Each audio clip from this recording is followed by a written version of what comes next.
No mwana wono ona bakola bajja bawusimani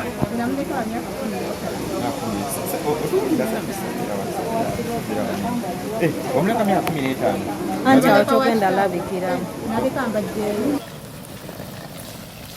Okay, airport pickups tuli ku kisaawe Entebbe tulina mwanyinaffe wuuno gwe twaniriza akomyeewo olunaku olwaleero myaka 4 olawe yagenda mu bawarabu okukola so tukomyeewo tumwaniriza era tugenda muvuga mpozi tugenda Kibiri Gombe Butambala Kibiri so you are welcome. Mune Uganda tukwaniriza okuva ebweru era nga tuli beeteefuteefu okutambuza. Tulina obumanyirivu mu kuvuga ate era ku miwendo egisaanidde. Kati nno gwe yeetaaza okupikinga ku kisaawe okutuusa ewaka ewuwo tweyune ate era naawe ateekateeka okugenda ebweru twekwate tukutambuze okuviira ddala ewaka paka ku kisaawe. Kati nno mwanattu toddamu kumenyekana migugu ng'entambula weeri tukubire ku ssimu noti 7 noti 6 7 9 oba noti 7 8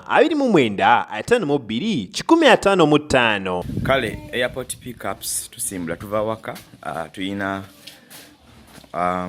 mwanyinaffe bwe tugenda okukima ku kisaawe so ndi waka ndi n'omukulu ono pozi wagamba erinnya lye gwani Moses ani Moses Serunjoji. ngoyogera mpola oyogera ng'abakazi Moses Serunjoji. ono gwe tugenda okukima omuyita otya Mama wange. Gwe tugenda okukima amazeeyo myaka emeka yabadde akolera? Emyaka 4 n'ekitundu. Myaka 4? Gye wakoma okumulaba emyaka 4 emabega owulira otya singa tunaba nga tumutuuseeko okumukima? Owulira ssanyu lya maanyi nnyo. Naye obadde ng'otera omulabako mu bifaananyi? Alinsindikira tubadde twogerezeganya buli ssaawa. So wano tuli bweyogerere wategeddewo wazze jjo wano we twasuze so bana abantu abamu tuba tugenda okima waliwo abamu nga yagala tubeeko omuntu gwe tumukima naye bwe tuba tucommunicatinze bulungi sometimes asobola n'okujja ntusula ffenna kati omukulu ono twasuze ffenna wane waffe waka mu nyumba gy'olaba mu background so zino ziri ssaawa zigenda wera 4 ziweze essaawa 4 awo n'ennyonyi erina okumuteeka ku kisaawe ku ssaawa 4 n'eddakiika 4 so tugenda kukozesa eddakiika 4 nga tuli Entebbe naye ne tuba tutuuse essaawa 5 ennyonyi endireyingamu nabo batwalamu essaawa nga namo bacekinga so tusuubira okumusievinga ku ssaawa nga 5:6 then tweyongereyo tujja tumujja ku kisaawe Entebbe tugendawa? Tugenda Gombe Butambala. Tugenda Gombe Butambala gye tumutwala pozi yani erinnya lye?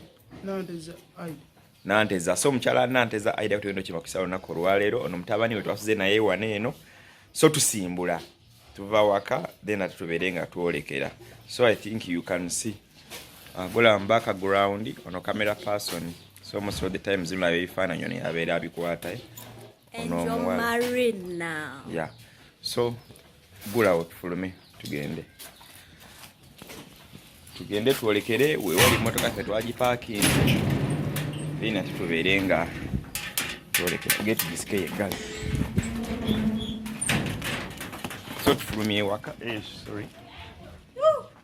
tufulumye waka tugende ekisumuzo ky'emmotoka genda akikuwe yango tube tukirese so tufulumye waka then katuwereke mubeere nga mutugoberera mulabe olunaku olwaleero nga bwe tugenda okubeera nga tukikola nze Sonko Muhammad so tutuuka wetwa parkings emmotoka yaffe I think you can see so emmotoka yaffe yeeno wano giparkinga twagala tukubeera nga tusimbula tube nga tweyongerawo gulawo wano tugiparkinga tusula bweyogerere Wellspring so tulinawo kana akamotoka katakatubiriza teekamu ekisumuzo kigwereyo madamu ye ojja kwonoona so wano wetwa parkinze so yingira otuule gulawo sikawa neeno sikawa gyako egula then years awaka tulumba ku kisaawe Entebbe kubanga tukola airport pickup so yingira ebiyinza biyongerayo wali ebbali then otule bulungi comfortably tetubeere nga twolekera kale tulati tube nga twolekera tweyongereyo masha Allah.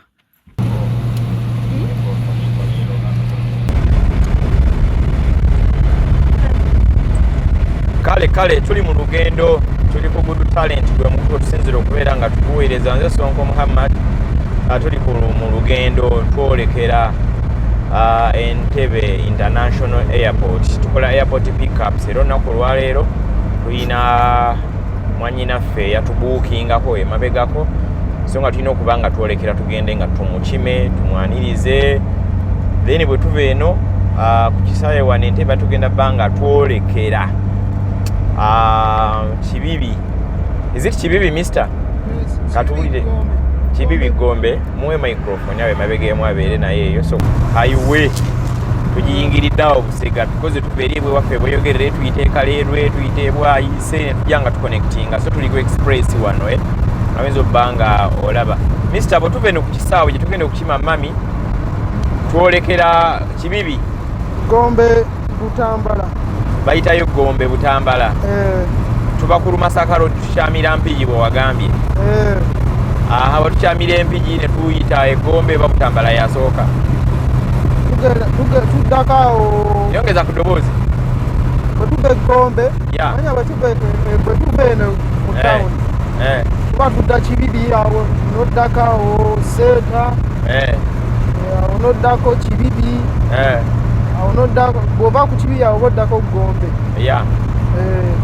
Luno oluguudo obadde olumanyi? Eno sitera nnyo otambulirayo. Obadde owuliranga luwulire? Mpulira luwulire. Era munnanga abantu tebatera luyitako abasinga obungi luno. Kuba ndowoozanga olulaba. Ndaba. Kiba kizibu nnyo osangako takisi oli ayitamu ng'ali mu mmotoka ye ya buyonjo. That's why abantu abasinga obungi tebaluyitangako. Luno lwe bayita Ntebbe Express Highway. Ndaba. Era olaba tekuba jjaamu. Lwakusasulira otuuka n'osasulayo akasente n'olinnya n'olumba bwotyo nga balaba tugenda.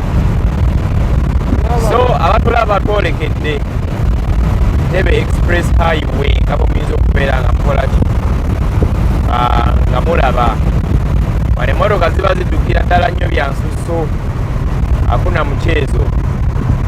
So tulumba ku kisaawe Entebbe aye tubeere nga tukimayo.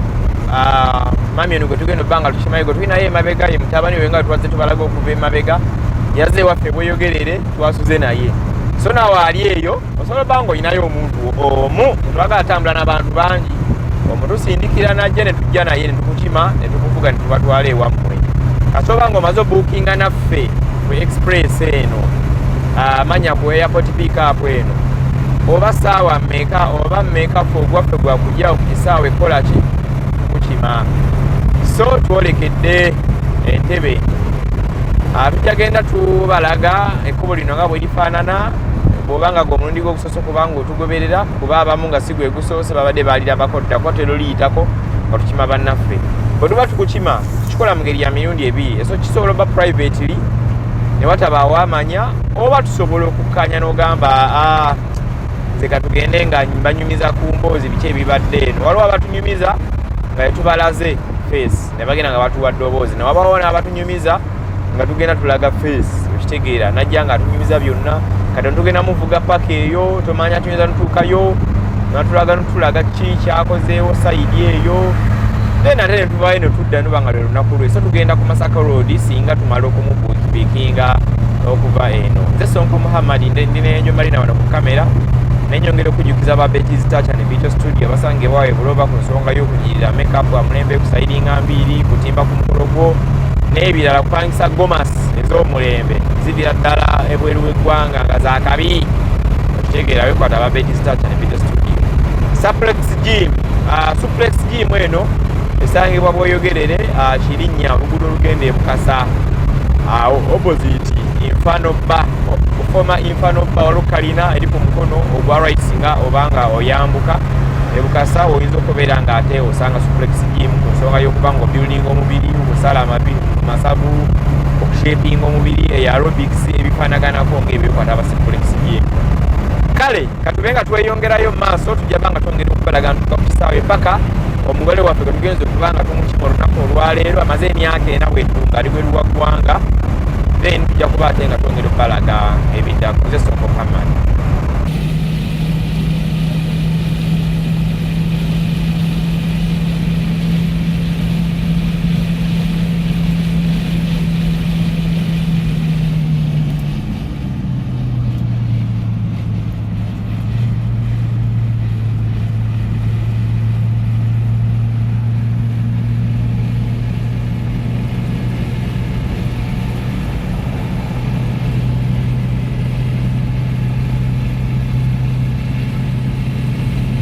Kale tuyingira ku kisaawe Entebbe bannange tutuuka kuba gye muze mutugoberera. Waliwo ennyonyi side n'ennyonyi ezisobola okuziraba side eno. Waliwo ennyonyi eziri wano. Ennyonyi ezo ziraba mister? Yes sir. Ezo ze musobola okulaba. Abantu abajja n'abantu bamwe tebaagala ennyonyi egwenga agiraba aveemu ali ng'omulaba mwerimba.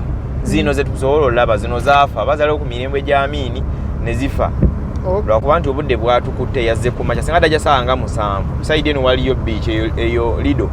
Twali tugenda soka tukutwale ku Lido beach awo sokomale nnyumirwamu awo tugenda oyingira wano nga kiri bitalatibu sana.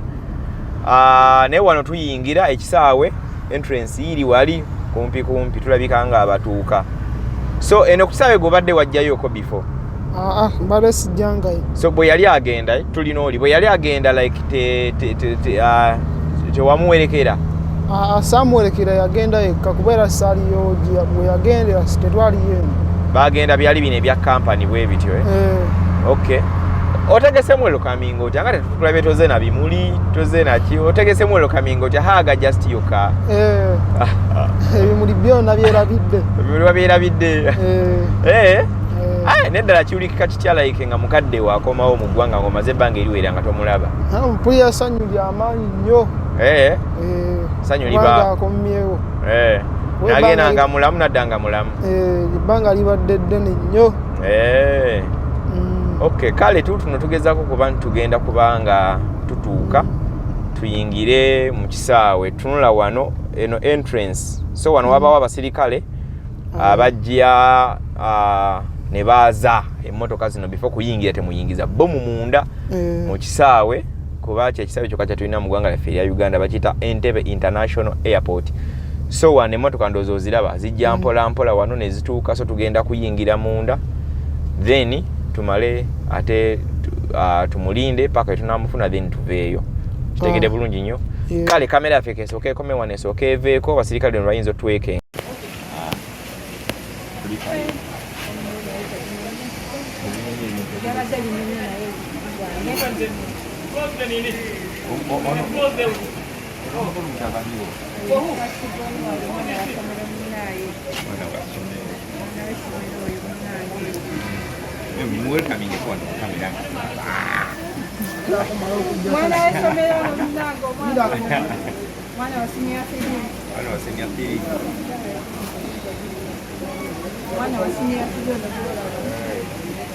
Ono seberako sebera wane ono mwana wono ona bakola bajja bawusimane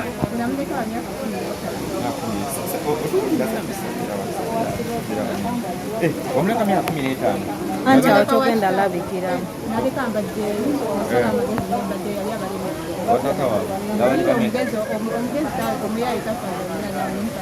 omuleka myaka 15 egenda okuba ekyeyo mazeeyo ebbanga myaka ena katukomyewo wa 19.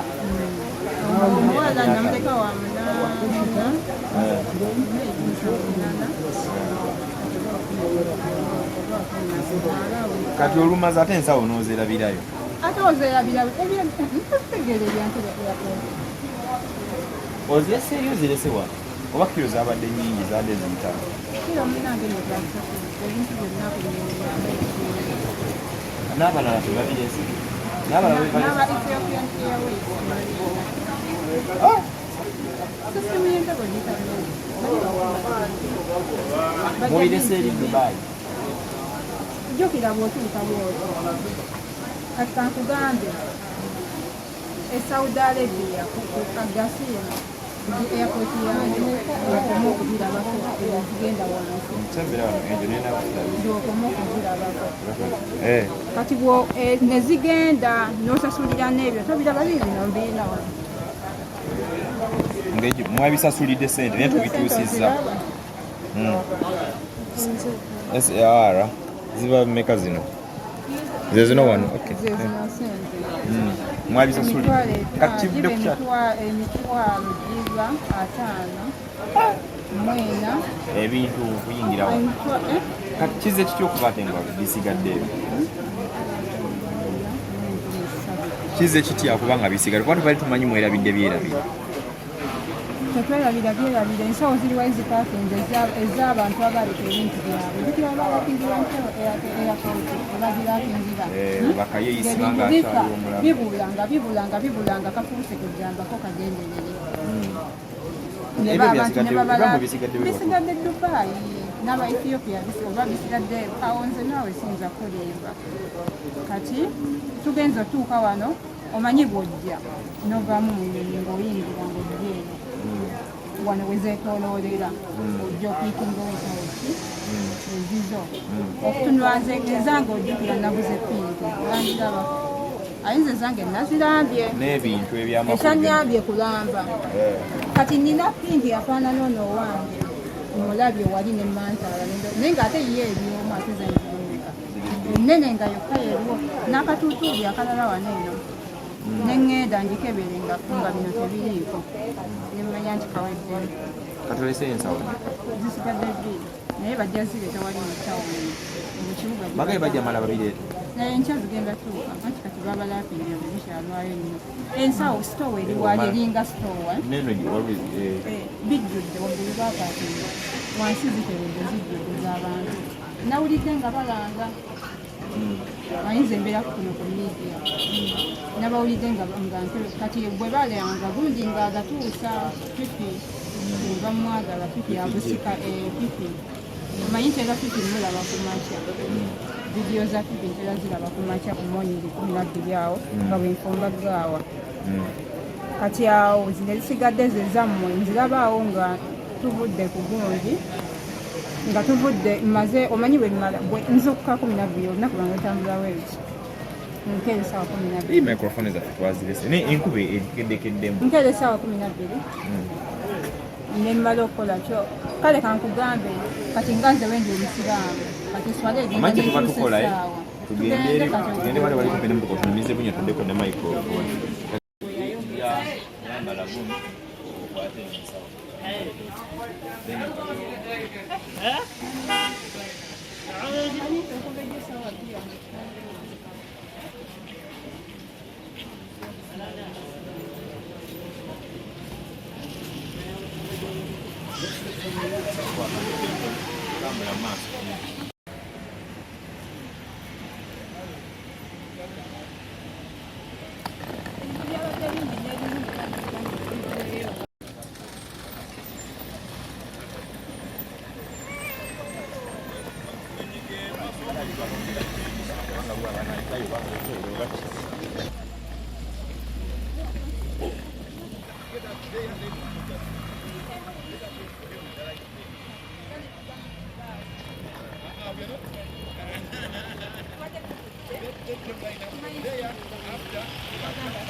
naye buli lwa mukaaga wabaawo boot camp so abantu abali around Bweyogerere Kireka kumpi ne Namboole abantu abasula Ebukasa Nammanve Kirinnya Kireku awo nawo n'okwetooloola awo buli lwa mukaaga wabaawo boot camp ojja obaka kasende kati nti nkosasula ekyalina ku promotion right now nojja n'okola omubiri okuva ku makya ssaawa 12:06 bw'ojja n'ojoyininga wani nojja kubanga olaba ekinaaba kitambula nga kigenda mu maaso osala omubiri webeere fiiti webeere ng'oli wa mulembe nnyo nnyini ddala.